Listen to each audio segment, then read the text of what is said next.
আসসালামু আলাইকুম, মৃদুল রিবে সবাইকে স্বাগত। বাংলাদেশি ব্র্যান্ডের নতুন phone, metal frame design, 50 megapixel camera, 90 hertz display এবং অ্যান্ড্রয়েড 15। কিন্তু প্রশ্ন অনেকগুলো থেকে যায়। তো আজকে আমরা যে ফোনটা নিয়ে কথা বলবো, জিডিএল এর গিগাক্স S7 নিয়ে। এটা কি সত্যি বাজেটে ভালো একটা ফোন, নাকি শুধুমাত্র ভালো ডিজাইন এবং স্পেসিফিকেশন দেখিয়ে মানুষকে আকৃষ্ট করবে? আজকের ভিডিওতে আমরা এই ফোনটা সম্পর্কে ভালো মন্দ এবং আসল পারফরমেন্স নিয়ে কথা বলবো। কোন কোন জায়গায় আমাদেরকে হতাশ করছে এবং আসলে ফোনটার কোন কোন জায়গায় আমাদেরকে বেস্ট এফোর্ট দিবে সেগুলোই আমরা জানবো। তো ভিডিওটা 1 সেকেন্ড স্কিপ করবেন না, পুরোপুরি দেখবেন। যদি আপনি ভিডিওটা শেষ পর্যন্ত না দেখেন তাহলে আপনি অনেক কিছুই মিস করবেন। তো চলেন প্রথমে আমরা ফোনটা ডিজাইন, বিল্ড কোয়ালিটি এগুলো নিয়ে কথা বলবো। তার আগে ফোনটা কোথায় পাবো, দাম, ভেরিয়েন্ট এগুলো নিয়ে একটু কথা বলা উচিত। দেখেন, ফোনটা আপনারা 15,000 টাকার আশেপাশেই পেয়ে যাবেন। বেস ভেরিয়েন্ট পাচ্ছেন 4 জিবি র্যাম, 64 জিবি স্টোরেজ। আমার কাছে মনে হয় এই দামে স্টোরেজ র্যাম একটু কমই হয়ে যায়। এই জায়গায় আমার একটু প্রশ্ন থেকেই যাচ্ছে। তো চলেন, এই ফোনটা কোথায় পাবেন? আপনারা অফিসিয়াল মার্কেটেই পাচ্ছেন, যেহেতু বাংলাদেশি ব্র্যান্ড। এখানে আরো অনেক কিছু বলার আছে, আমরা সামনে অনেক কিছুই বলবো। ফোনটা আপনারা আনবক্সিং যখন করবেন তখন আপনারা ফোনটা পাবেন, চার্জার পাবেন, টাইপ সি কেবল পাবেন, সিম ইজেক্টর টুলও পাবেন, ইউজার ম্যানুয়ালি যে কাগজপত্রগুলো থাকে সবকিছুই পাচ্ছেন। মানে আনবক্সিং এর ক্ষেত্রে মোটামুটি যা লাগে সবকিছুই এখানে দিচ্ছে। এবার আমরা ডিজাইন এবং বিল্ড কোয়ালিটি নিয়ে যদি কথাবার্তা বলি, এখানেই আমার কাছে বেস্ট লাগে। কারণ আপনারা যখন এই ফোনটা দেখবেন, বিশেষ করে রেয়ারের দিকে বা আপনি যে কোনো সাইড থেকে যদি তাকান, তাহলে আপনি বুঝতে পারবেন এই ফোনটা আসলে 15 Pro Max। এই ফোনটার যে ডিজাইন সেখান থেকে অনুপ্রাণিত হয়ে আসলে করা হয়েছে, একদমই প্রিমিয়াম। এবং আমার কাছে মনে হয় এই বাজেটে যে এরকম মেটাল ফ্রেম দেয় সেটা কিন্তু আসলে অনেক রেয়ার। বিষয়টা আকর্ষণীয় বিষয়গুলোর মধ্যে হচ্ছে বিল্ড কোয়ালিটিটা আমার কাছে বেস্ট লাগে। ফোনটিতে ব্যবহার করা হয় জিঙ্ক অ্যালুমিনিয়াম অলয় ফ্রেম। মানে আপনি ফ্রেমে অ্যালুমিনিয়ামের একটা ব্যাপার পাচ্ছেন, তবে কিন্তু আপনি রেয়ারের দিকে কিন্তু আপনি প্লাস্টিকের বডি পেয়ে যাবেন, কারণ এখানে প্লাস্টিক ইউজ করা হয়েছে। শুধুমাত্র মেটাল দেওয়া হয়েছে ফোনের চারিপাশে, ওইটুকু জায়গায় মেটাল দেওয়া হয়েছে। তাও বলবো ভালো, কারণ এইটুকুর কারণে বিল্ড কোয়ালিটি কিন্তু অনেক শক্তপোক্ত দেখা যাচ্ছে। যাই হোক, ফোনটা আপনারা পাবেন দুটো কালারে, অসলো গ্রে, ন্যাচারাল টাইটেনিয়াম। এবং ডিসপ্লের দিকে একটু পরেই আসি, কারণ ডিসপ্লে নিয়ে অনেক কিছু বলার আছে এখানে।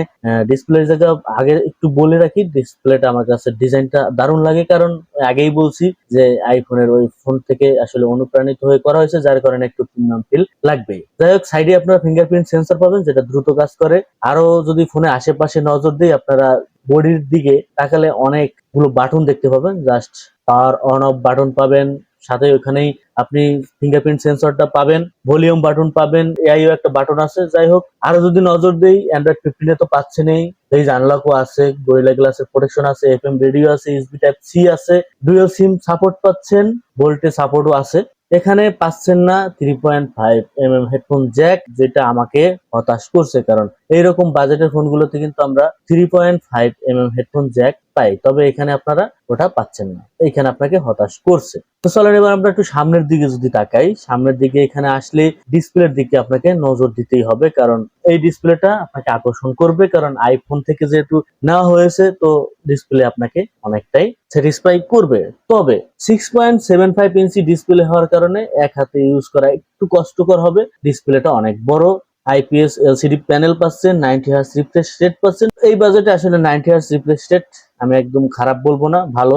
এইচডি প্লাস রেজুলেশন আছে, তবে এখানে ফুল এইচডি দিলে আরেকটু ভালো লাগতো। 90 হার্জ থাকার কারণে স্ক্রলিং অনেক স্মুথ লাগে, ফেসবুক, টিকটক, ইউটিউব ব্যবহার করলে ভালোই লাগবে। তবে ফুল এইচডি না হওয়ার কারণে শার্পনেস এর একটু কম মনে হতে পারে। অ্যামোলেড না হলেও বাজেট অনুযায়ী আমি বলবো ঠিকঠাকই আছে, কারণ এই বাজেটে আমরা এখন আর অ্যামোলেড দেখতে পাই না। যদিও কিছুদিন আগেও আমরা একটা ফোনে দেখেছিলাম, কিন্তু এখন আর দিচ্ছে না। কেন দিচ্ছে না এই বিষয়ে আর বারবার বলবো না, কারণ আপনারাও জানেন। তো চলেন এবার আমরা পারফরমেন্স নিয়ে যদি কথাবার্তা বলি। পারফরমেন্স হিসেবে এখানে থাকছে ইউনিএসওসি T606 প্রসেসর।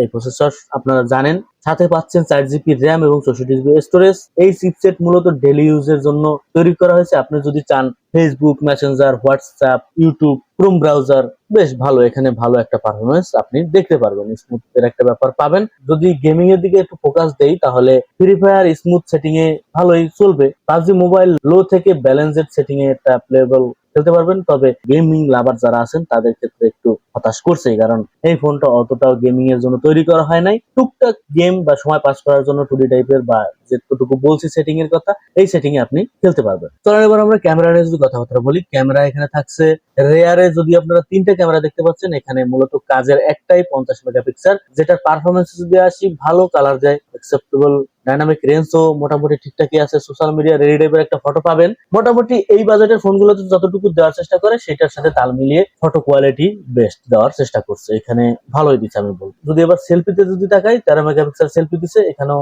মোটামুটি ভালো কালার এবং সোশ্যাল মিডিয়াতে দেওয়ার মতন একটা ফটো আপনি এখান থেকে তুলতে পারবেন।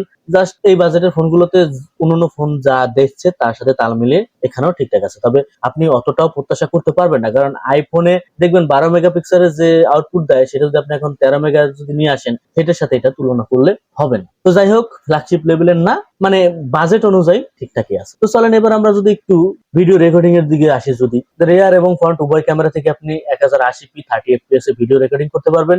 যারা ব্লগিং করেন তাদের জন্য আমি বলবো যে বেসিক লেভেলের পারফরমেন্স পাবেন, অতটা প্রিমিয়াম না, তবে টুকটাক রিলস এগুলো ঠিকঠাক আছে, মানে মোটামুটি প্রয়োজনের খাতিরে আপনি ইউজ করতে পারেন, তবে অতটা প্রফেশনাল হবেন। এখানে আমি স্টেবলের কথা যদি বলি, অতটা স্টেবল এখানে আশা করা যাবে না, মানে অতটা স্টেবল এখানে আপনি পাবেনও না এই বাজারের ফোনগুলোতে। তো চলেন এবার আমরা ব্যাটারি নিয়ে দুটো কথাবার্তা বলি। ব্যাটারি হিসেবে এখানে থাকছে 5000 mAh ব্যাটারি। আমি বলবো 5000 mAh ব্যাটারি একদমই খারাপ না, ভালো ব্যাটারি ব্যাকআপে আপনি 1 দিন থেকে 1.5 দিন যারা নর্মাল ইউজ আছে তারা ইউজ করতে পারবেন। সোশ্যাল মিডিয়া ইউটিউব ব্যবহারকারীদের জন্য যথেষ্ট ভালো। যারা হেভি ইউজার আছেন তারাও কিন্তু ট্রেনে টুনে 1 দিন পার করতে পারবেন। এখানে চার্জিং এ যদি আসি, 10 ওয়াটের চার্জিং সিস্টেম পাচ্ছেন, যেটা বলবো আসলে এখানে আমাকে হতাশ করছে, কারণ এই যুগে 10 ওয়াট আসলে অনেকটাই স্লো, একটু বাড়াই দিতে পারতো। যদিও 5000 mAh ব্যাটারি, তারপরও চার্জিং এর দিকে একটু বাড়াই দিলে চার্জ করতে সুবিধা হয়। তো চলেন এবার আমরা ফোনের ভালো দিক এবং হতাশ করছে যেসব বিষয় একটু যদি এক নজরে দেখি। যেমন ভালো বিষয়গুলো, প্রিমিয়াম মেটাল ফ্রেম ডিজাইন পাচ্ছেন, 50 মেগাপিক্সেল ক্যামেরা পাচ্ছেন,